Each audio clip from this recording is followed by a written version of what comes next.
Episode of We Don't Die, where my goal is to give you evidence that although our bodies will disappear, we survive physical death. When we aren't afraid of death, we are less afraid of life. From these episodes, I aim for all of us to take more risks in our lives, go after our dreams, have great relationships, and some fun in the process. I'm your host, Sandra Champlain, author of the international bestseller, We Don't Die, a skeptic's discovery of life after death. So today is a very special show. For those of you who are seeking an opportunity to communicate not only with your loved ones in spirit, but with your animal companions, both living and past, you are listening to the right episode. Our guest today is Charles Peden, who is an internationally recognized animal communicator and psychic medium who works equally well with animals and spirits of our departed loved ones. For the past 8 years, Charles has worked alongside organizations such as SPCA, the Humane Society, and others. From his home office in the mountains near Sacramento, California, Charles provides his services worldwide over the telephone, using Skype on your computer, as well as in person. Should you wish to connect better with your pets or have a need for closure or simply just want to check in with your departed loved ones or family member or close friends, Charles can assist. So Charles Peden, welcome to We Don't Die Radio. Well, thank you, Sandra, for having me on. It's a pleasure. Yeah, I was excited just reading your bio just now and a little bit, gosh, excited it is the word. I get kind of nervous, kind of excited because it's like opening up a present and you never know what you're going to get. And I knew we spoke just a few minutes before Yes. we pressed the record button and I knew you're somebody that we're going to fall in love with. So if you don't mind, just tell us a little bit about you because I don't think you woke up when you were a child and knew you wanted to become a psychic medium and animal No, I thought I was going to communicator. go into forestry. Forestry. Right. I thought I was going to grow trees or something. I didn't know exactly what. I sat down with my guidance counselor. I remember this distinctly. I actually was working with the Forest Service. I was in one of those youth programs. I was about, I was 11, 12, 13 at the time. Uh-huh. And, I thought that was what I was going to get into. And at the time, the spotted owl issue was a big deal in western Oregon where we're living on the coast and timber country, and logging country. And so being a psychic medium, let alone talking to the animals like Dr. Doolittle, was certainly the furthest thing from my mind. Right. It's not something I entertained as a thought, and we never sat down with a guidance counselor and said, so later on in life, this is what you're going to be doing. And no, it never came up. No. But there were things that were little precursors, if you will, to what the future held for me. And that would be around the age of 3 to 5. There was incidents that occurred where I felt a presence. I saw someone who wasn't, quote, there, unquote, Right. ghostly figure walking through the house. We had a fur trapper, a fur trader who would come through. And then there was the incidents with my animals where I had an animal who passed and I saw her about 6 months after her passing. And I brought that up to the family and they told me, well, that's not possible, and kind of encouraged me not to discuss things that weren't there, if you will. So I suppressed it, like I think most of us do Right. when we have early childhood experiences that we can't really communicate with our elders about and our authority figures. And so pretty soon it was dismissed, and I got caught up in, life, trying to get good grades and Yep. sports and everything else. So fast forward several years, and January 24th of 2006, I had a ghost appear in my house. And I didn't believe in ghosts. I went through the majority of my later childhood years and, my early adult years as a complete skeptic of anything of the paranormal nature. Right. And so when that ghost appeared, I really didn't think it was a ghost. I thought it was actually someone burglarizing my house. That was kind of hard to So figure out. I was on yeah. the second floor, and I turn around, and I see this woman standing behind me, and, I'm in this condo on the second floor, and I'm looking at her going, wait a minute, how'd you get in here? You're not my wife. I'm on the second floor. There's no open doors or windows. What happened? And I do a double take, and she's still walking towards me. And this time she enters the small of my back and exits my chest in that classic horror picture move. And it was kind of like someone taking a DVD of their life experiences, and all of a sudden you're a playback device for that experience. Hmm. And so all of a sudden these emotions started to well up, these sensations that I couldn't put my finger on. I couldn't figure out where the origin of these feelings were coming from, but I could feel the feelings Mm-hmm. of sorrow, of loneliness, of why did it have to happen this way. And turned out she'd been murdered in her first trimester. Oh my. There was a situation where it would have been, well, not good for the father, shall we say, if he had this child out of wedlock, Mm-hmm. and it was a poor immigrant's daughter kind of situation or something like that. Long story short, after 3 months, we crossed her over with the assistance of another medium. And for 3 months, she was living with our family. And at first, I thought I was going crazy. Mm-hmm. But my wife confirmed. She goes, yeah, I saw the same woman walking from our bedroom through the hallway into our daughter's bedroom Wow. 2 years ago. I didn't want to tell you because I would have thought you would have thought I was crazy. I said, well, honey, scoot over because I'm going to join you. Yes. Call the men in the white suits. I'm ready. And it was really scary at first. Sure, of course. Oh, absolutely. I had no reference point to work off of. Family wasn't any help. I had been dismissed or, told to ignore those kinds of things or Right. that they weren't real when I was a kid. Yep. So the people who I did go and talk to, we went to a local, and I don't want to name any names here, but I went to a couple of the local metaphysical shops, shall we say. Yep. And it only reinforced my aversion to them. In the Oh, sense okay. that All right. the information they gave me was so offbeat or just off the mark that it was ridiculous. None of it helped, and it didn't make any sense. And I have a background in computer science, and I'm very logic-oriented, do my own programming in the past, I do all my own web design, so on and so forth. So 2 plus 2 always equals 4 in my world. Mm-hmm. And this thing right here that I was dealing with all of a sudden didn't add up, No. except for the fact that there was too many historical records that confirmed everything, that my wife had had a similar experience with the same individual, Yep. that someone on the East Coast who was a friend of a friend called me up and said, you have the ghost of Isabel with you. And I never told my friend her name. And I knew at that point that there was something going on beyond the obvious that there was a ghost appearing. You just gave me And that there was goosebumps. another person who could talk to her Right. today after 3 months of her living with us. And so from the time period that it first took place, January 24th, to, I would say I think it was May 20th or May 17th of that same year, less than 5 months. And it was just really fast. I ended up starting to work on a professional level for the public. Wow. Can you just back up for a second? When you Mm-hmm. say crossover, Yes. just what that mean? What does that mean? Crossing over is where you have an earthbound spirit, and that's someone who hasn't really faced a life review. They haven't left the earthbound plane. They are still holding on to this existence, and they're not willing to continue their journey. It's like someone sitting in an airplane terminal, and they haven't gotten on the plane. Okay. And so they tend to be caught up in their own, I don't want to say psychosis, but it's very much like, you kind of sitting in a corner going, oh my goodness, if only I'd taken a left instead of a right, I wouldn't have been hit by the bus. And Right. So it could you be, run over that for 100 years in your mind. yeah, it could be denial, it could be fear, it could be Exactly. unfinished Exactly. business. Okay. Mm-hmm.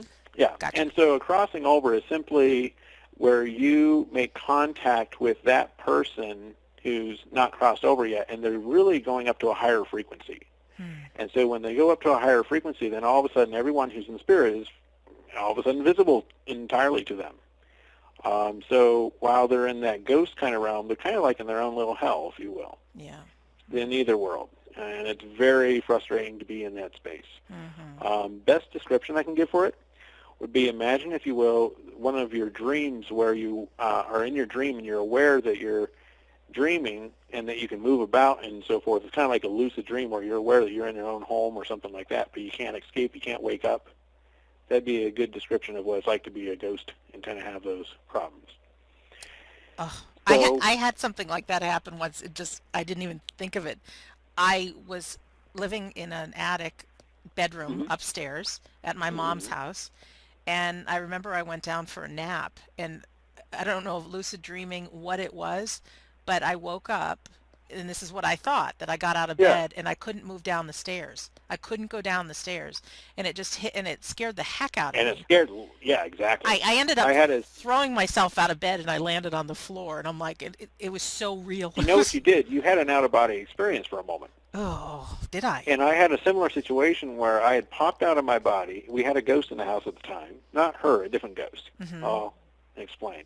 Okay. And it became a revolving door of ghosts for the first 5 months.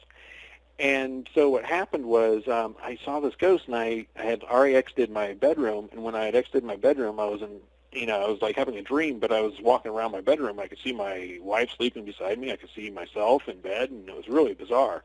But I get to my bedroom door, and I walked right through it, and there's this ghost standing in the hallway, and I freaked out because I go, oh, my goodness, my body, it's unattended.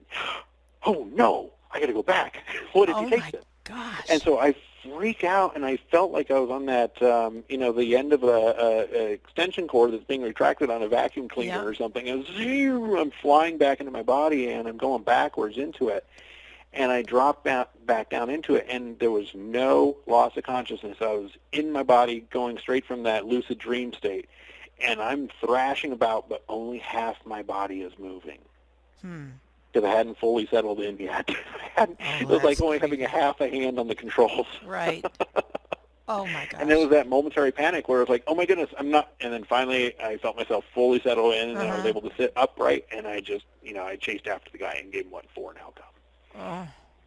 But anyways. Anyways, wild. Okay. There's so much more to us than meets the eye. It's crazy. Oh, it's Oh my insane. gosh. And one of the things that people talk about, and we need to address that early, is the other side. Okay. When we talk about the other side, I think it's a misnomer because I don't see it as removed from us in any way whatsoever. The only thing that's removed from us is our perception.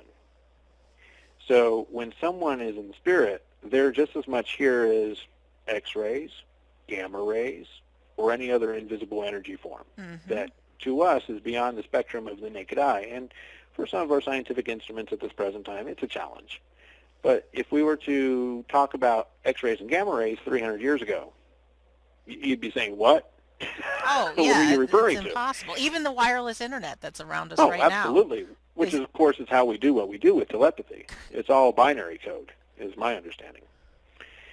So after discovering the ability to communicate with those in spirit, my wife had asked me, she goes, can you connect with someone at will as opposed to just having a ghost of someone show up? And so she asked me to connect with her grandfather. And there was 15 specific questions that she asked, very specific, detailed ones, like, what did he find on the side of a road and come back and give me one day as a gift when I was 8? Wow. That's specific. Okay. Okay, hold on a second. He's showing me it looks like a long-headed, long-necked, it's about 6-8 inches. It's a stuffed animal. It looks like a horse, but it's kind of weird neck. She goes, yes, it was a giraffe, stuffed giraffe. I'm like, okay, that's pretty good. Real good. And she asked me, she goes, what kind of work did he do? He responds, he goes, well, it's cabinet work. I do carpentry, but I do finished cabinetry in kitchens. She knew he was a carpenter. She didn't know he did finished cabinetry in kitchens. So she had to call her grandma that next day and ask Grandma what Grandpa did for a living, which she confirmed it. Wow. So after asking all those questions and getting them so solidly verified, we realized, okay, there's definitely something going on here. Now, at that point, we were living in Benicia, which is a little bedroom community in the North Bay, East Bay area, near San Francisco. And so my wife, she had made a friend downtown who had this little bookstore. It was a metaphysical store. I wasn't real keen on the name because I didn't consider what I did to be a fairy tale, but it was called a fairy tale. And so he told me, he goes, hey, your wife informed me of what you've been doing, what you're capable of doing. Would you like to perform readings for the public at my store? He goes, I could advertise it on my email list. You could come in one day a week, and we could see how that works out. Yep. I'd never tried anything like that. I was like, interesting idea. Didn't know animals could talk yet. Only was talking to human spirits. Okay. Wow, At that's that time. incredible in and of Yeah. itself. And this was May, so remember, I was complete skeptic at the end of January. Yep. By January 24th, I had the ghost appear in my house, and then May 17th, I was starting to do readings for the general public. Oh my So the gosh. first day, I had 8 appointments back to back. Oh And my gosh. I had no idea what I was doing. I just knew I could talk to spirit. And I figured, as long as I can talk to spirit, I'm good. I'm golden. I don't even need to do anything. I'm just a switchboard operator. So I go and sit down, and my first client sits down, and she goes, so what do you see in my career? I'm like, oh, snap. I couldn't get briefed on this one. Yes. Not sure. Oh, wait a minute. You work in a hair salon, and you've got a new business you're opening up, and the lighting is key. I keep seeing the lighting, and it's such a big deal. And you've got this partner, and I can see that there's too many cooks, and I start going into great detail about the relationships, and I nailed everything. I gave her very sound business advice that she was extremely grateful for. Are you just seeing it like in your imagination or knowing things? It's a combination of things. Huh. So, you know how, and I have to go back to the the references to like computer programming and stuff like that, because that's how I understand it. You know how when you have an Atari game card, those cassettes, or just, you plug them in, plug and play. Right. There's no loading required, right? Right. It's just instantly there's information there. So that's one way I receive information. It's called a direct download with no knowledge of receiving the information. To process it, it's just there. Okay. That's one way I receive information. Another is a very clear, I hear it. I can hear words. I can hear sounds. When your cat's talking to me, sometimes I'll hear their purr in the exact way it comes across. I might hear their meow, or your uncle's raspy tone of voice, or your aunt who has an annoying high-pitched laugh. All that stuff comes through. Okay. And I'll cover how that's all possible in just a moment. But for me, it's really a very visceral experience. I hear, see, smell, taste, feel emotions and physical sensations. Wow. Nothing is off limits. Pretty much anything goes. Okay. So to me, it's like strapping into a roller coaster ride every day. You never know where you're going to go. No, and it's emotional, sure. Oh, extremely so. Today, no exception. So after discovering the ability to communicate with this person's information that she was seeking, and it wasn't just someone in spirit coming through, but it was actually real-world questions and being able to give real-world advice as opposed to just hearing Grandpa say, I love you still, Right. It was like, wow, that's kind of exciting. That was different. Didn't expect it. Next person sat down. She goes, I'm nervous. I've never done this before. I go, that's okay. So am I. I've never done it before either. Wow. Little did she know. Right. And I see this dog coming through. I see this German Shepherd. And I say to my client, I go, I got a German Shepherd here. Does that mean anything to you? She goes, oh, my God, goodness, that's my sister's dog. And she jumps up, and her sister was in the store, and she goes, hey, sister, come in, sit down. Dog tells me how old she was when she passed, what her cause of passing was, so on and so forth. Wonderful connection. So I'm like, wow, dogs in spirit can talk too? That's cool. That's cool. That was my thought, too. I was like, that changes everything. Yeah. That's exciting, because what I was discovering is if I went up and tried to practice on connecting with someone's loved ones in spirit, some people got squeamish when I said, can I connect with your grandma? And they're like, what do you want to connect with my dead relatives for? That's kind of weird. And yet, when it came to the animals, I discovered very soon, you could say, oh, by the way, I see your dog walking with you. You've got oh, my goodness, you've got an Australian Shepherd, don't you? He's 8 years old. He tells me he drowned. So they're like, oh, you've got him? You've got Sparky. Can I talk to him? And it was a completely different reception. Sure. So that's one of the reasons I do focus on animals so much. I enjoy doing both. But the animals was a really good way to kind of get your foot in the door with the whole concept of there being an afterlife. Right. And being comfortable with those ideas and such. So after that first day of readings, it became very clear that this was something that was going to definitely, work out for me. Sure. And I was the head of the North American Sea Glass Association. I had a business called By the Bay Treasures. I was leading guided beachcombing tours and kayaking tours. I was on the Travel Channel. Wow. I was on Coastal Living Magazine, the San Francisco Chronicle, NPR. I was not hurting for press. I was not hurting for attention. I was quite happy doing what I was doing. I was not looking for anything else in my life. I was content. Yet there was this thing happening. And I started doing it, like I said, on the side, one day a week. Uh-huh. And pretty soon it got to where I'd answer the phone, and it was By the Bay Treasures. And the company still exists because I sold it in 2008. Mm-hmm. But I answered the phone, and it goes something like this. Yeah, I've got those drill bits. Yeah, diamond tip. Yeah, they'll drill the sea glass real well. Yeah, did you have a stillborn female 6 years ago? Oh, jeez, Charles. This is an actual one that happened. Oh, my gosh. And she goes, yes. And I'm like, oh, my bad. You're not ready to talk about that, are you? She's like, no. And I'm like, about that drill bit order. That's $39.99. Click. Hello? Honey, we lost another one. I think I need to talk about my career. Yeah. And it became a major issue. I mean, everything I was doing, anywhere I would go, it was cropping up. So I couldn't do my regular business without that interfering. Uh-huh. And that year, I hosted the North American Sea Glass Festival. I hosted the inaugural festival. This last year, they had the over 5,000 in attendance. Wow. Our first year, we had over 1,000 in attendance, and we did very well. It was at the Coconut Grove and the Santa Cruz Boardwalk. Nice. Like I said, not hurting for attention or something to do. Right. Quite content. But it became clear that there was something else going on, and maybe the world didn't need more people doing sea glass. They needed something else. Right.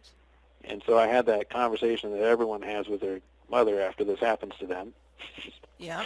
Sat down with her and said, so I'm thinking about being a Ghostbuster or something like that. You should have heard her response. Oh, I didn't can go over imagine. very well. Yes, Yeah, like a lead balloon. So now she's supportive, but back then, of course, no, uphill battle. Right. That was before I brought Grandma through for her. Aw. And so then I think it was about 4 or 5 months later, and I was doing a reading for someone on the phone, and I still was holding on to my By the Bay Treasures, and I was looking for a buyer at that time. But I hadn't seriously considered it because I did this thing where after those interferences with my business, I said, okay, universe, you got to send me a sign. Someone out there knows what I need to do. Obviously, this is becoming an issue. So I got on my kayak and I asked the universe to send me a crystal clear sign. Tell me what I'm supposed to do with my career, with my life. I go out in the Carquinez Strait. For about 20 minutes, I'm just drifting around in the currents, and then I'm gently pushed towards the shore on the north side near Port Costa. I pull my kayak up to the shoreline, and I drop it on the high tide mark. And right off the bow of the kayak, 6 inches to the right, there's a skull. It looks like a human skull, like a Day of the Dead style skull. Gosh, yeah. It's been sculpted. It's about the size of a gear shift for a 57 Chevy. It's pretty cool looking. Looks like it's plaster of Paris, definitely handcrafted. And I look down at it, and I'm like, well, could have found an incredible piece of sea glass. I think that answers my question. Right. Oh, yeah, very clear. Turned around, sold my business in 2008. Probably the worst time considering the economy. Yeah, sure. Sold it immediately. I was shocked. Everything worked. And so then I started to move forward with this full time, and that's when the animals started talking. And we went to the zoo, and my wife told me, she goes, the cassowary bird, he tells me he's got a big head because he's got a, and the bears, when I asked them to look at me, they looked at me. I was like, yeah, right. Still wasn't buying that you could talk to a live animal. Right. At this point, it was only deceased animals and only deceased humans. Yes. And general psychic information, like career and love and stuff like that. Stuff like that. And it's so funny. It's like, yeah, just career, love, stuff like that. Just, deceased people Right, and animals. Yeah, nothing else. Go ahead. Yeah. So then doing this reading where I'm connecting with this lady and her father's coming through. And it's a fantastic connection with her father. Just really good material. It's just incredible how much detail he's bringing forth. And after our conversation with her father, then the cat jumps into the conversation. And the cat's telling me, he goes, my name's Maury, but it's spelled in a Jewish way. And he tells me he courted his person for 3 weeks sitting on a tree branch just outside her window of her bedroom, and so on and so forth. Everything's confirmed. Is this a live cat or a deceased cat? That's the kicker. I asked her, I go, this is great and everything. I love the connection we're having with Maury, but I have a little bit of a problem. I can't figure out how he died. How did he pass? She goes, he's alive. She goes, he's sitting on my lap and purring. That was her response. Oh my gosh. My Okay. response was, excuse me, I know he's close to you. I can feel that the spirit's close to you. But seriously, how did he die? She goes, you don't seem to understand. He's alive. He's alive? Oh, geez, that changes everything. Okay, wow. And this is like 7 months into it at this point. Okay. So at that point, I'm just in shock, and I call up immediately this person I know from the Sea Glass Association. I know that they happen to have a ranch. I know they have animals. I've never met any of the animals. I know nothing about them. I said to her, I go, look, I just discovered something kind of crazy. I need to run something by you. I discovered I can talk to live animals. She's like, okay. I said, just roll with this. Do you have someone you want to talk to? She goes, yeah. How about Frankie? I said, okay. Your rat terrier? She goes, how did you know he's a rat terrier? I said, well, that's what he is. He's like 3, right? She goes, oh, my goodness, yeah, he's a 3-year-old rat terrier or whatever he was. And then I said, well, he tells me he hurts. He tells me his chest. It's on the right side. He says the other dogs punk him. She goes, yeah, they were punking him earlier this morning. I don't know anything about an injury. So while I'm on the phone with her, she goes and rolls him over, and there's a puncture wound on his right side, on his chest. Oh my. She's like, oh, my goodness. And I'm like, oh, my goodness, thanks for the confirmation. Click. Honey, things are different. That's so wild. Oh my gosh. Then I told her, I was like, okay, sorry about the cassowary bird and the other comment about the bears. Yeah, the bear. Yes, they were connecting with you. Got it. So then I'm sitting here at a fairy tale. Love the name of the place. Right. Right. And, I mean, no offense to Ron Cordes. Ron, if you're listening into this, thanks for providing the space and being a friend. But, yeah, then the next thing that happens is I've got live animals connecting with me, and this gentleman walks in. His name's Peter Wilson, and he's the director of the North Bay Humane Society. And he says, well, we're holding an upcoming fundraiser, and we're soliciting donations from area businesses. Would you be interested in donating? And I didn't have a client at the time. I'm sitting at the front of the store. And I said, you know what? Tell you what, I'll donate a reading. Mm-hmm. You can have a half hour, an hour, a gift certificate to put in your auction.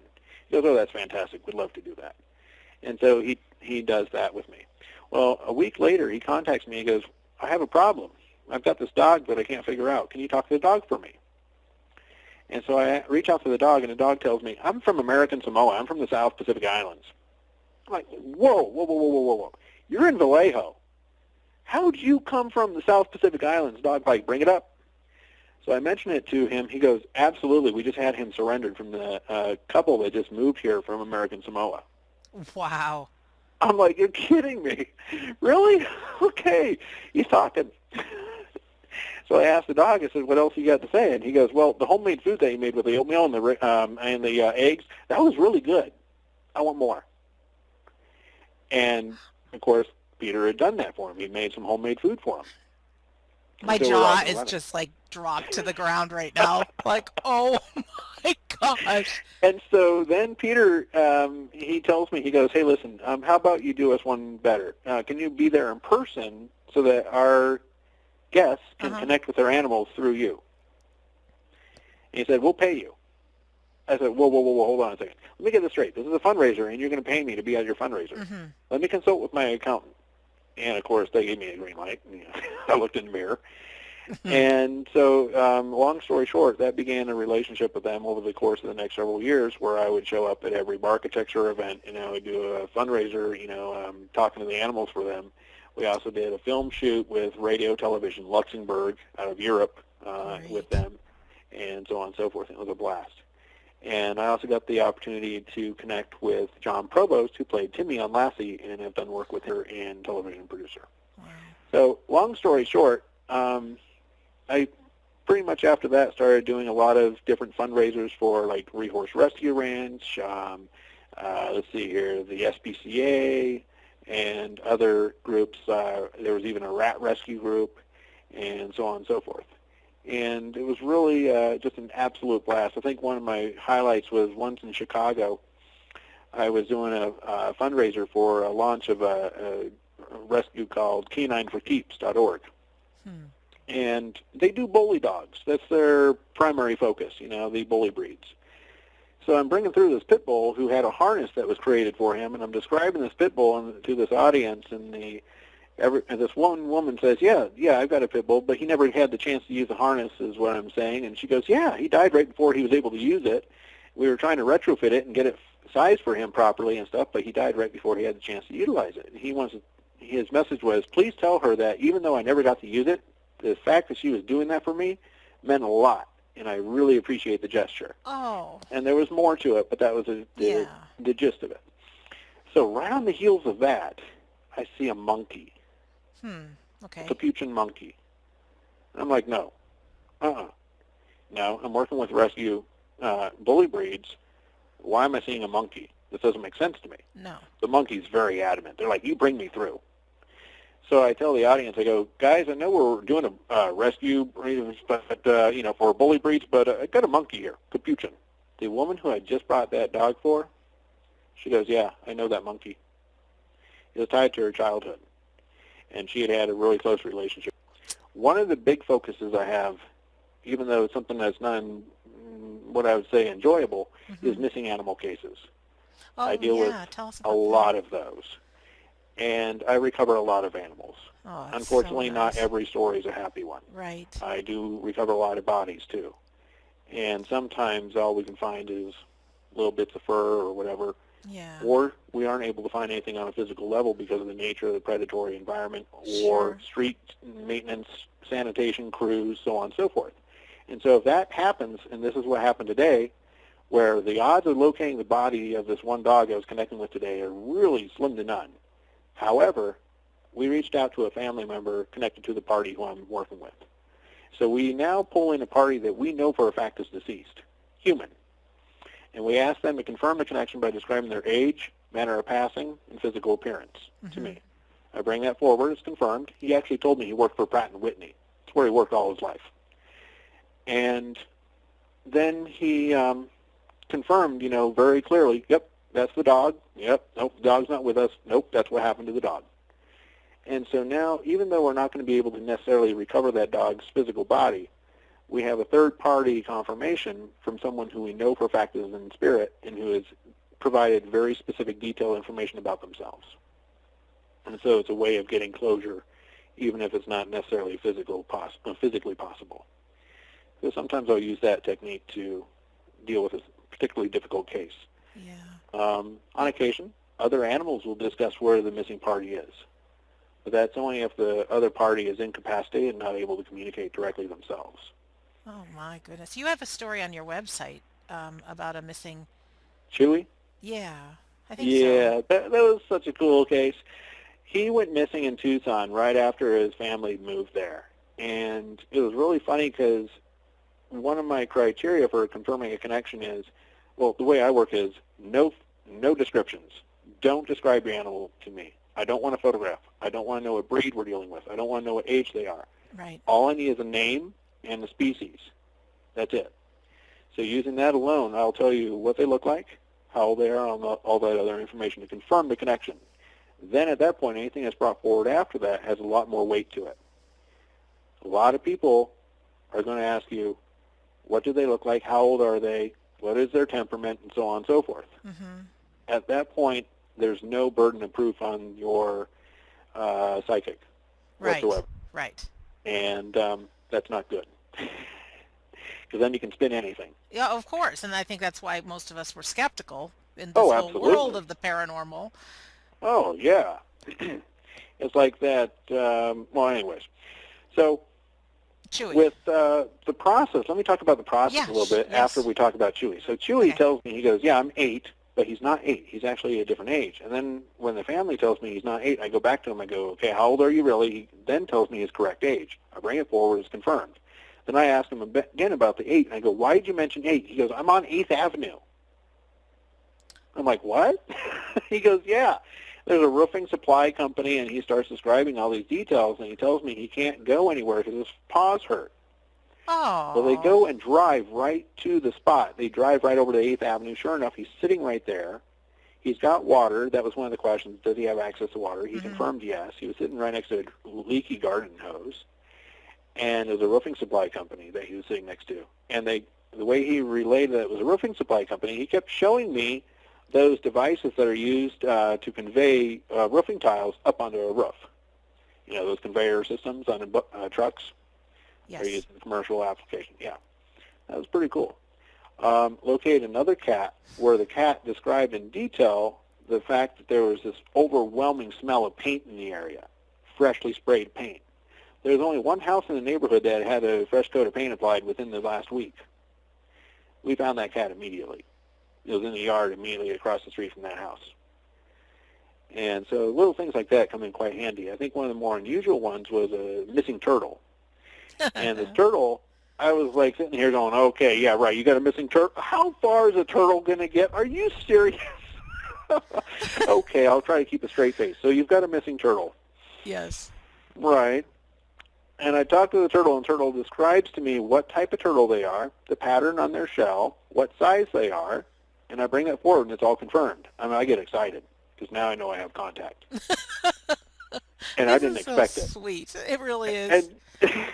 And so the turtle goes, I'm in the dirty laundry. And all I can smell is dirty laundry, and I'm being told it's in the boys' room, and that the turtle was in the boys' pile of dirty laundry. Well, my client's insisting that her house never has piles of dirty laundry in it. Okay. And I'm going, yeah, right. In what world do you live in? Yeah, exactly. But nope, it's confirmed because the turtle goes, but I'm not in the house. I'm in another building. I'm in the laundry room. It's in the garage. So I bring that forward. She goes, there's no way my turtle's in the garage because you have to leave the house, you have to exit the door, you have to open another door and go in that door, and there's just no way. Right. Turtle's adamant. I'm in the pile of dirty laundry in the garage. Oh, this is great. In the laundry room. So she hangs up. She calls me back about, I think it was 20 minutes later. She goes, yeah, we got our turtle. He was in the dirty laundry. Oh, my gosh. The boy had picked up the turtle 4 days ago, carried the turtle in with the dirty clothes, and dropped it in the pile, and the turtle was almost dead. Because there was no, limited oxygen and whatever else, and no water, no food. Well, they can last for a while, but you get the idea. Charles, this is just I don't think it freaking would have survived phenomenal. the wash cycle. I don't think that would have been good. You're just phenomenal. I am so happy to be talking to you because I live with my aunt who's just 10 years older than me, and we were talking about animals, and we have a cat named Harry, and the love that we feel for our animals, I believe, because now I've lost both people and pets, but in some cases the love for the pets is more than love for people because of that unconditional love. Well, I like that you acknowledge the bond, but I don't like calling it unconditional because I tell you, oh, there then are tell plenty me. of dogs and cats that have told me there's lots of conditions. You don't see me, that's a condition. Well, we have a cat. But it's a much purer connection, and I think a lot of it is that we are more honest with them. And here's the kicker. Where we live in society today, we have this big idea that we have something called privacy. It's a hot button issue. Okay. It's constantly being eroded by Google or by Facebook or some other entity. Yes. But the fact of the matter is, when it comes to the other side, to those in spirit, to our animals who communicate on a telepathic basis 24/7, privacy is a fallacy. It does not exist. It simply is not there. When I talk to a dog, or any other animal for that matter, and I ask them how they relate to humans, they tell me almost invariably, humans are like open books. I'm like, oh, really? So you pretty much know anything you want to about, oh, yeah, we spend enough time looking into their past and whatever, we can see anything we want to. I'm like, wow, so yeah, I know about that. I'm Isn't like, okay. that interesting? So I had a client not too long ago who complained that their dog was very human aggressive to a particular individual, and I asked the dog who it is, and the dog describes this person in detail. The client confirms that this is the person they're having a problem with their dog with, and I say to the dog, what's the problem? The dog goes, he's casing the electronics. I say, excuse me? So this is the guy who's doing the tile in the bathroom. Yeah. He's a tile guy. Now, apparently this contractor is not all on the up and up. Right. And 3 weeks later, he gets arrested for burglary in the town over that he had just finished doing work in. So the dog knew he was bad news. and try to let his person know. And they'll oftentimes share little secrets. I had an event that took place not too long ago at Jack London Square, where I was doing a fundraiser for the SPCA. And this couple came up with their beautiful golden lab. They sit down, and the dog turns to me and he goes, "I go to the track."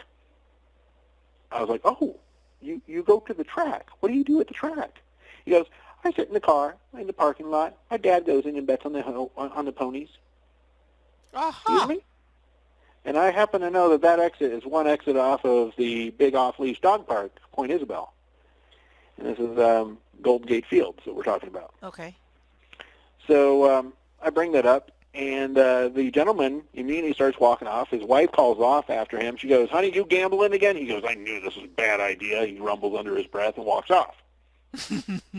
I'm like, wow, that was an interesting start. What else you got for me, dog? He turns to me, he goes, "My boy doesn't play with me anymore. He only plays video games." And I'm looking at the 10-year-old boy there. And he's sitting there with his mom, and the dad's already gone off in a huff. And so I turn to the mom, and I'm like, "Well, you know, your dog tells me the boy doesn't play with him anymore." She goes, "That's true, but what game is he playing?" So I was like, "Hey, dog, bail me out. What game is he playing?"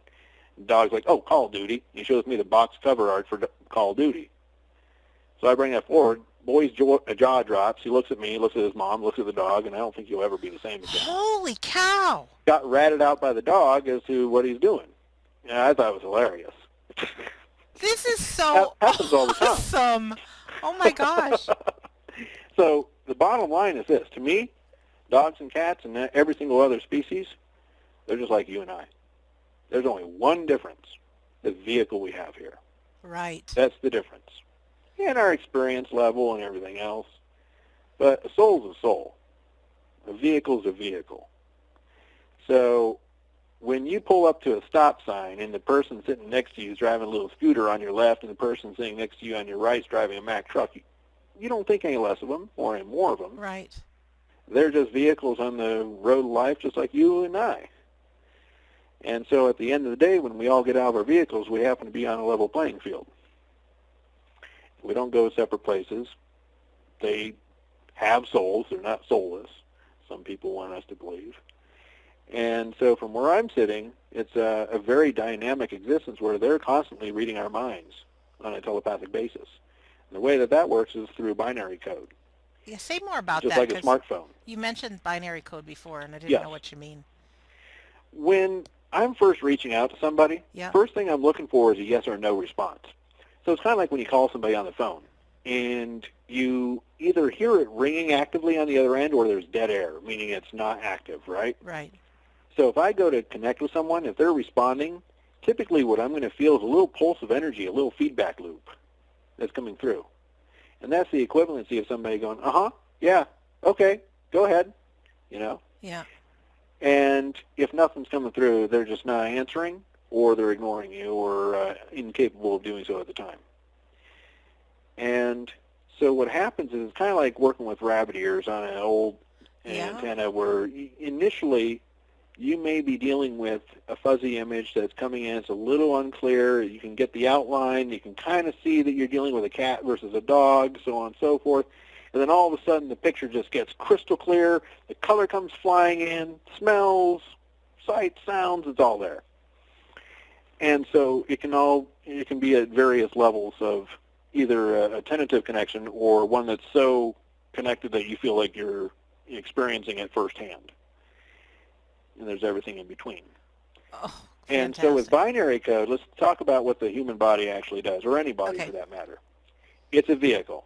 So a vehicle has sensors, like your curb sensors that alert you, oh, you idiot, you're scraping the curb. Mm-hmm. Your parallel parking needs attention. Mm-hmm.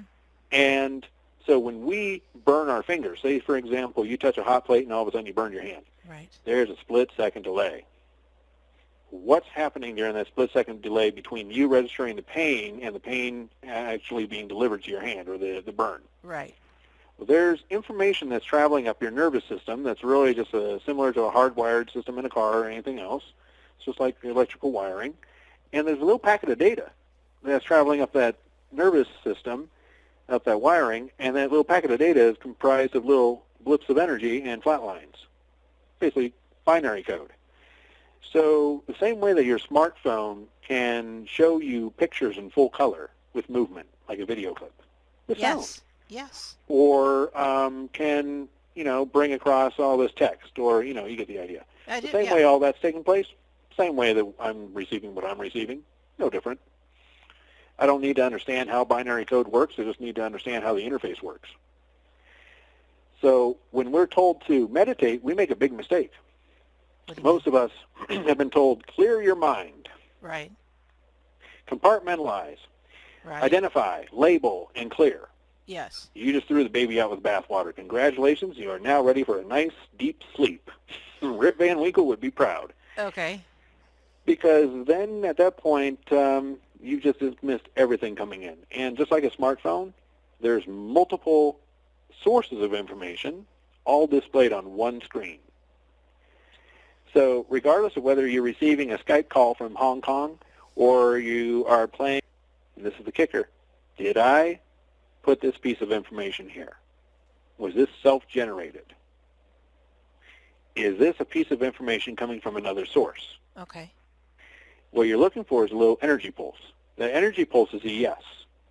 It's going to feel like a static electrical discharge, a mild adrenaline burst, or something akin to that. Kind of like that feeling you get when you get the goosebumps on the back of the neck and your hair goes up and stuff like that. Which has happened like 12 times since we've been talking, by the way. Yeah, it never happens.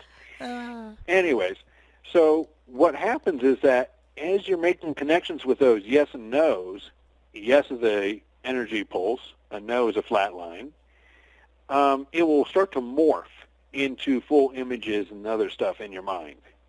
So usually initially the connection's very yes-no formatted, but it quickly morphs into a much richer, more enjoyable experience in the sense that it's more visceral, there's more data there. I'll give you a really good example. I was on a safari not too long ago. Fun. And we met this Cape Buffalo. And this Cape Buffalo, great buffalo. We'll call her Sally, not her real name. Okay. I got to protect the identity. Absolutely. Yeah.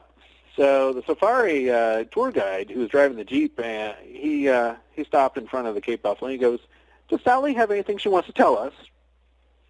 We're on film. We're being filmed for this on camera. Uh-huh.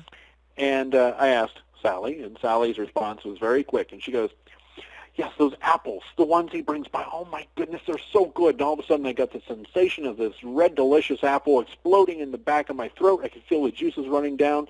I could tell you how crisp it was, what flavor it was, how sweet it was, the temperature I could tell you. All these details are coming rushing through concerning this apple that she had enjoyed. So I bring that forward, and he goes, no one knows about that. Oh, it's not on her beautiful. menu, but I sneak her one every day. That's so beautiful.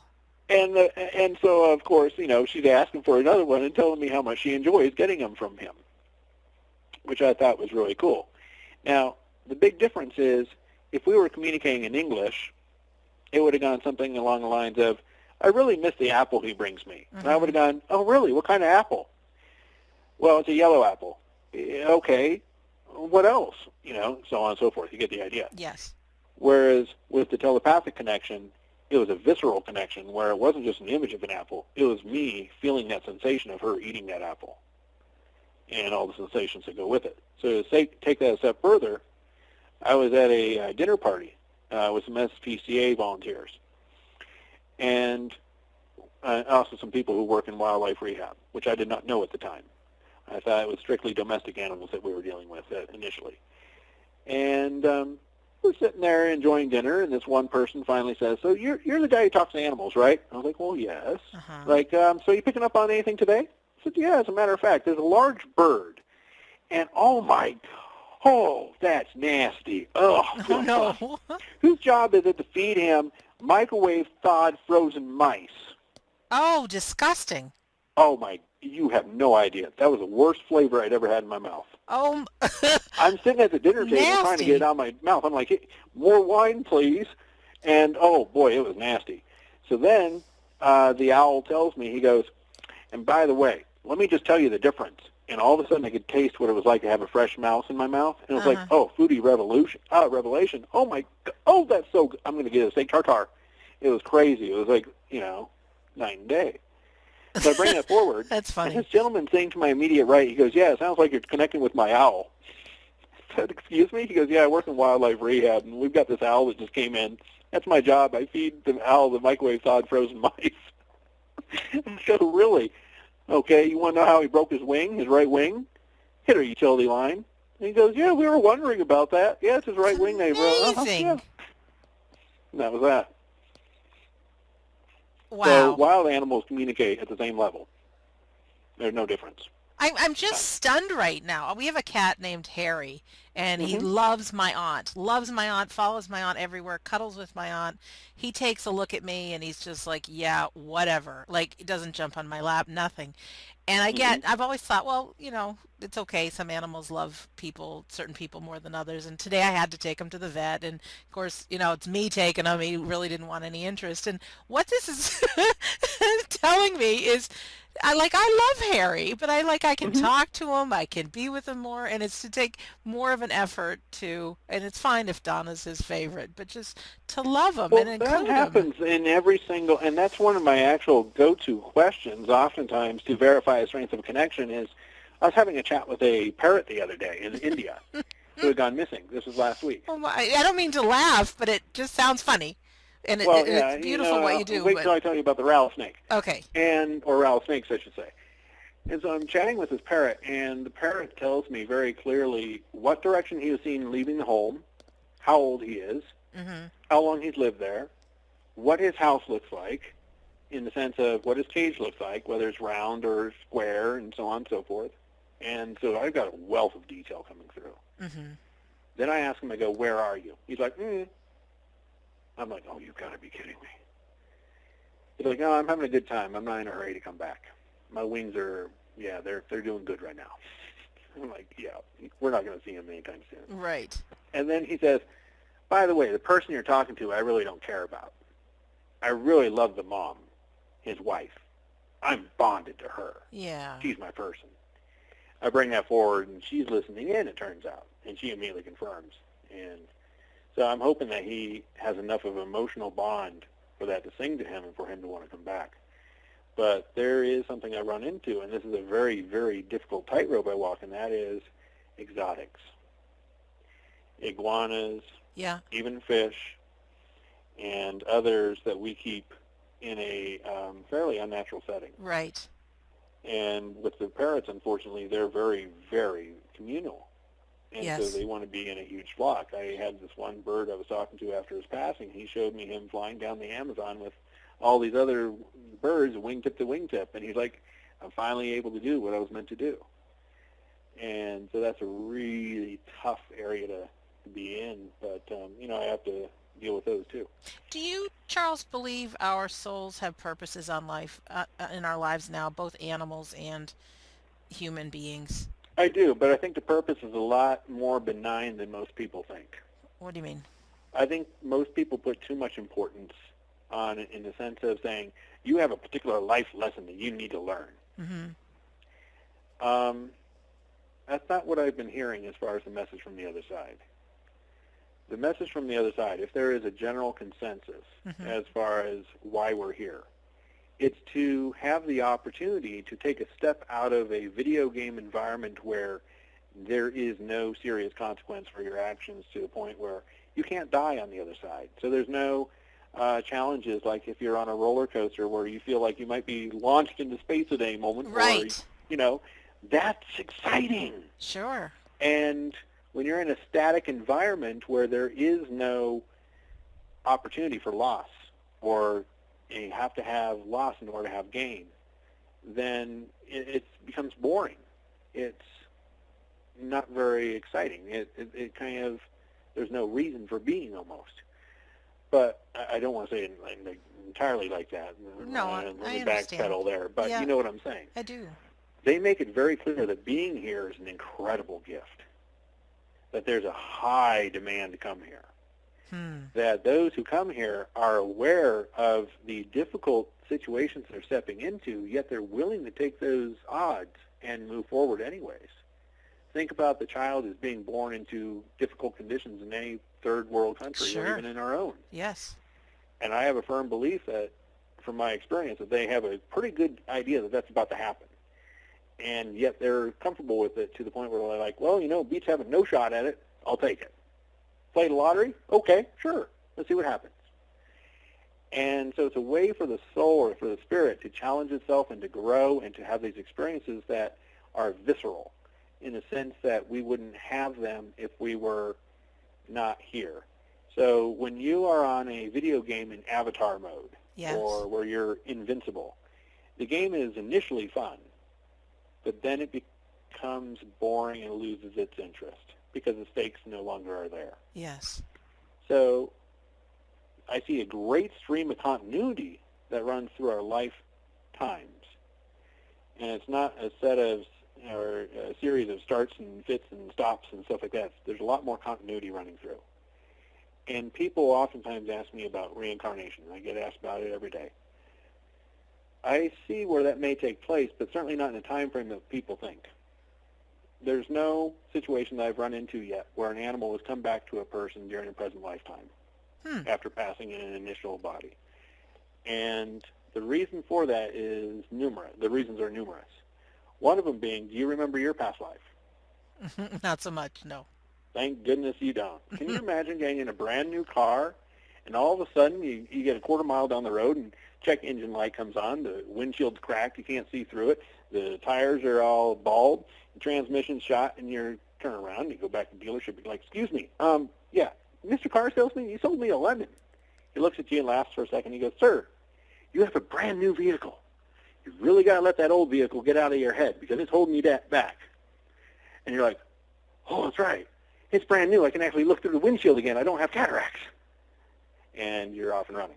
Yes. So if we had all those past experiences with our physical ailments coming in on our new one, let alone all the material from those relationships and so on and so forth, it would become overwhelming. Definitely.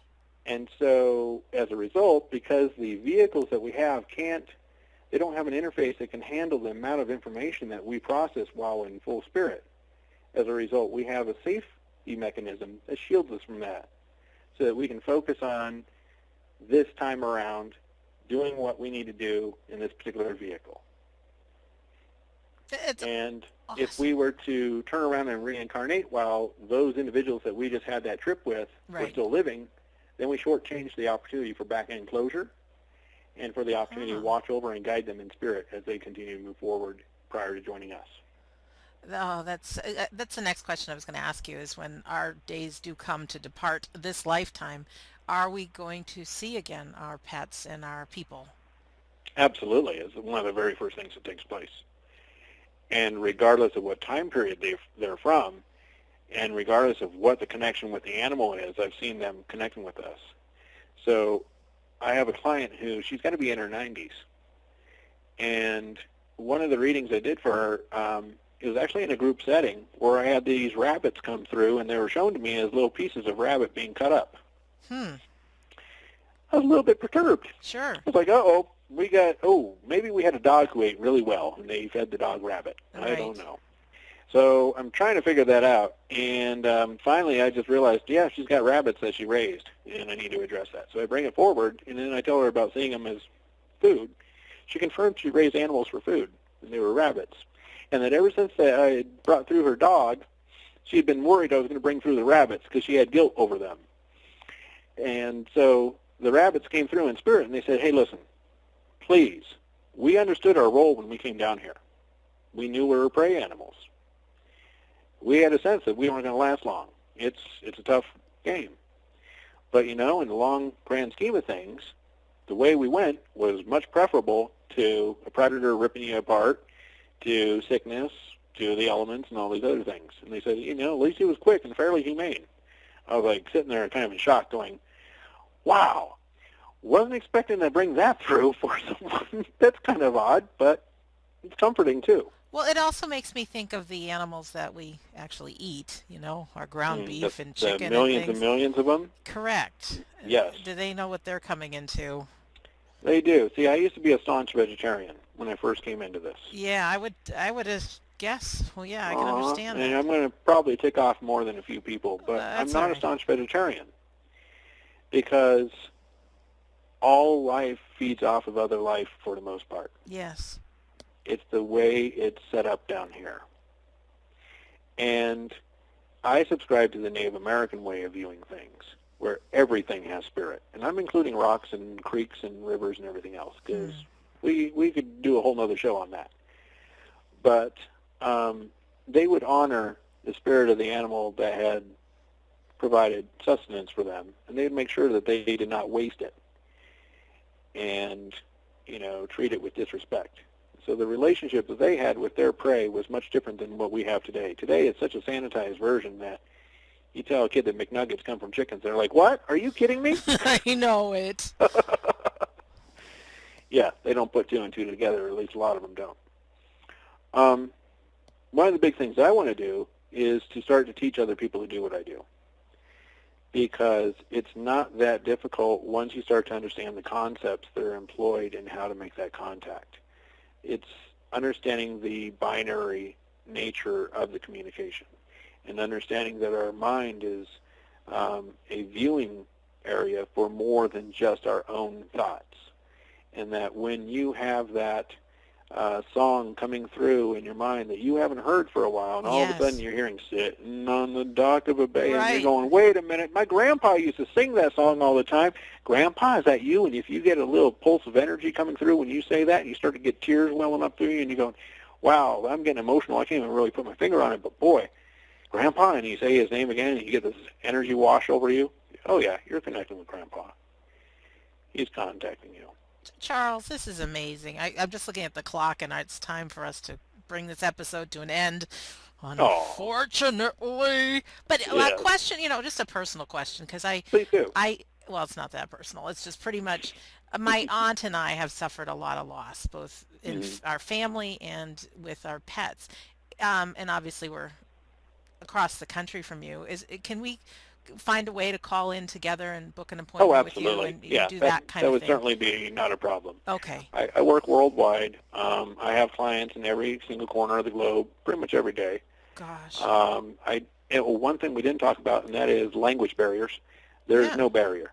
I've channeled in foreign languages: Hebrew, Tagalog, Cantonese, you name a language I've spoken. I don't understand what I'm saying, but I just parrot what I'm hearing from spirit. So there's all kinds of things that are possible. Oh, that's amazing. But yeah, certainly doing it regardless of where you are in the world is not a problem. We can I do a love Skype that. conference. We could do it just a regular phone Whatever. conference. We can do it in a chat room. Makes no difference to me. Do you know, it's interesting because even though I've done all the research I have about life after death and talked to lots of people and heard these great stories, I'm still human and I have my doubts or down days or sad days, and you just boosted my spirits so much Oh, right thank you. now, and it's just like a nice little reminder that we don't die. This is real. No. Oh, and absolutely. be Even if you don't compassionate. want it to be. Yeah, It's still there. exactly. But it really does impact our lives, and even just the visceral experience you're talking about is just to Yeah. really use our senses Well, the and first thing that happened to me when it all took place, when I had that first experience of the ghost appearing, was it wasn't so much fear. It was this wash of relief. Because my understanding, of course, which a lot of people share, is that at death you snuff out and that's it. And I was scared because it was like, well, gee, man, that means like you're doing all this work and you can't save it. It's like playing a video game where you don't have a save mode. right. Did not like. And then I come to find out that there's an indelible record made of absolutely anything and everything you ever do. Some people call it the Akashic record or whatever. And that's accessible by anyone else in spirit, and that they can read that, and that there's this great sense of unity and this sense of family and togetherness, and when you return to spirit, it's not a sterile environment, and that those who are your ancestors come out of the woodwork, and they help you with the process of getting your feet back under you and reclaiming the old new you, if you will, in the sense of we're not humans having spiritual experiences, we're spirits having a human experience here. Yes. But I digress. I understand our time is up. Any closing thoughts?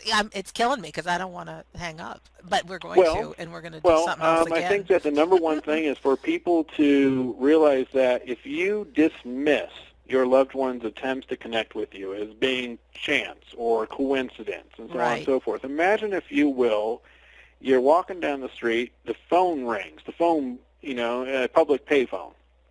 You pick it up. It's Grandma. You're like, that's weird. How'd Grandma know I would be here?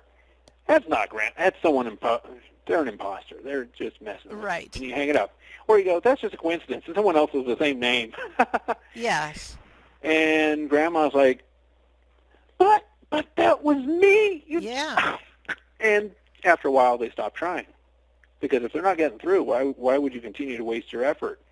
So the more that we accept or acknowledge that A, they exist, B, contact is real, C, they can help us, the more benefit that understanding of the relationship that we can develop with them will have on our lives. And they can be really subtle messages coming through. It can be very subtle, and it can be very, very overt.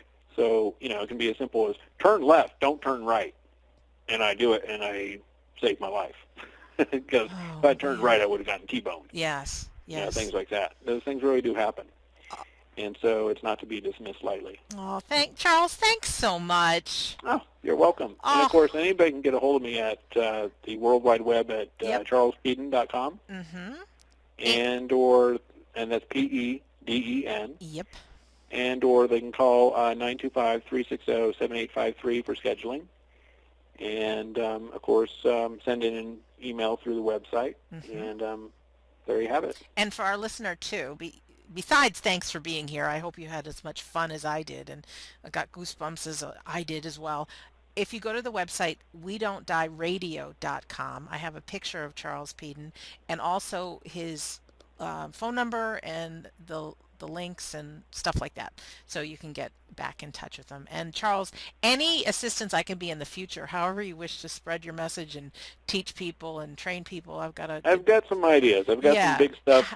Once we go off air, I do want to talk to you for a split second. But you have my support in whatever it is you want to do. And for our listener, I just want to thank you again for taking the time to be here. My name is Sandra Champlain. I've been your host on We Don't Die Radio. I do believe that life is an education for the soul, and that your life here on earth is important. So I thank you for being here. Please drop by WeDon'tDieRadio.com. Join the Insider